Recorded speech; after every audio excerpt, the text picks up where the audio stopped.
الشيخ خالد، أنت فهم وأسرتك. خطر. اسمعي يا أختي بارك الله فيك. نعم. أنتم أردتم مني أن أتكلم فأعطيني مجال دقيقتان فقط.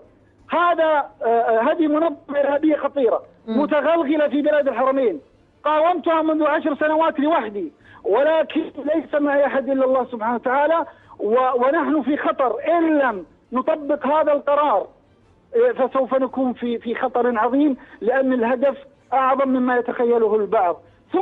ثم من جائب الصدف أن الدكتور النجيمي موجود وفقه الله. الدكتور محمد النجيمي لي معه قصة، يعني أنا ما كنت أدري أنه سوف يكون موجود.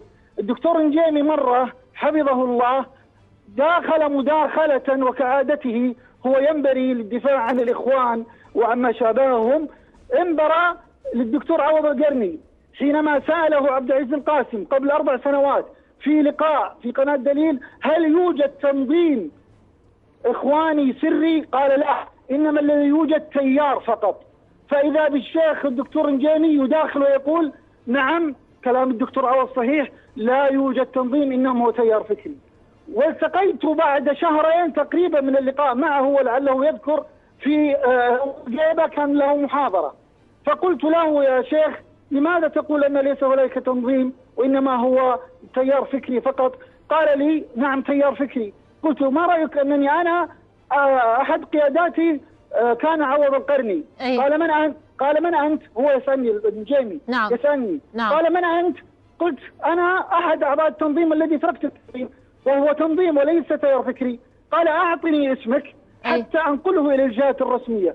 قلت له: لن أعطيك اسمي لأني لا أعرف الطريق للجهات الرسمية.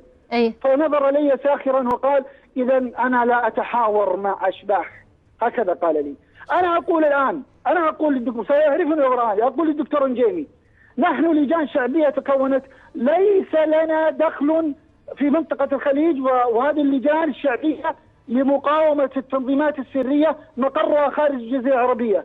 نحن ليس لنا دخل بهذه الوزارات التي فيها الدولة العميقة الإخوانية. نحن لجان شعبية لمقاومة التنظيمات السرية في بلاد الحرمين، وأنا أحد أعضائها في الجزيرة العربية، وسوف نقوم نحن كلجان شعبية بكشف هذه التنظيمات وبرفع دعاوى قضائية عليك وعلى أمثالك.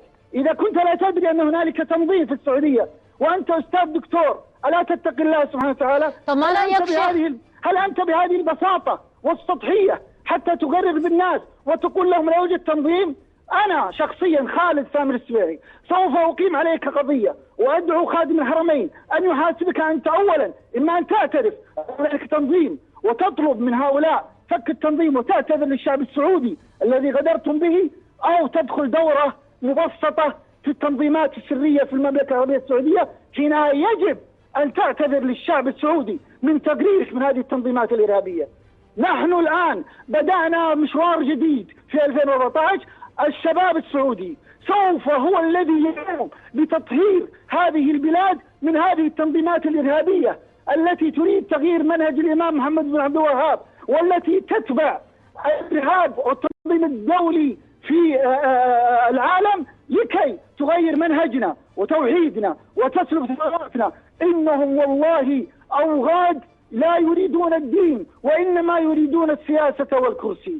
فليسمع هذا النجيمي، وليسمع هذا الكلام عوض القرني، وليسمع هذا الكلام أبطال التويتر الذين خانوا الشعب السعودي وخانوا الدين يوم أن توقفوا مع التكفيريين ومع عملاء إسرائيل ومع عملاء أمريكا. هذه كلمة التي أقولها. وإذا أراد النجيمي أو عوض القرني أو أي إنسان من قيادات الإخوان أن يناظرني على الهواء أمام الناس وأمام العالم، فأنا جاهز لذلك حتى أخرج المصائب التي قدموها لهذه الأمة. شيخ خالد، يعني واضح المرارة في صوتك، يعني دليل ظلم، لكن أنت قلت أنه هاجموك ومنعوا عنك في الحياة في الوزارات، ومنعوني من المحاضرات، وتقدمت إلى وزارة الداخلية ولكنها لم تنصفني. لم ينصفني أحد في هذا البلد، بل أن الدولة مخترقة من هذا التنظيم، وأنا الذي تحملت هذه المرارة سنوات ولم يقف معي أحد، حتى دولتي لم تقف طب أنت معي. متفائل الآن مع قرار الملك اللي ظهر بتجريم ومعاقبة المنتمين للإرهاب أو لأي جماعة؟ جزاه الله خيرا، ولكنني أحذر خادم الحرمين وأحذر وزارة الداخلية أن هذه اللجنة يجب أن تكون بعيدة عن الدولة العميقة. وكانت إشارات جيمي في هذا اللقاء كما سمعته يقول انتظروا اللجنة، انتظروا اللجنة، لأنهم يعلمون أن الإخوان متوغلون. يا إخوان 40 سنة وهم يتوغلون في البلاد، جحدوا فضل الله ثم الملك فيصل الذي جاء بهم، فإذا بهم يطعنون في الظهر. نعم. ويتحالفون مع أعداء الدين. نعم، إن شاء الله تكون معنا في حلقات قادمة. شيخ خالد أشكرك جدا على هذه الصراحة وعلى هذه المرارة، يعني شكرا لك شيخ خالد.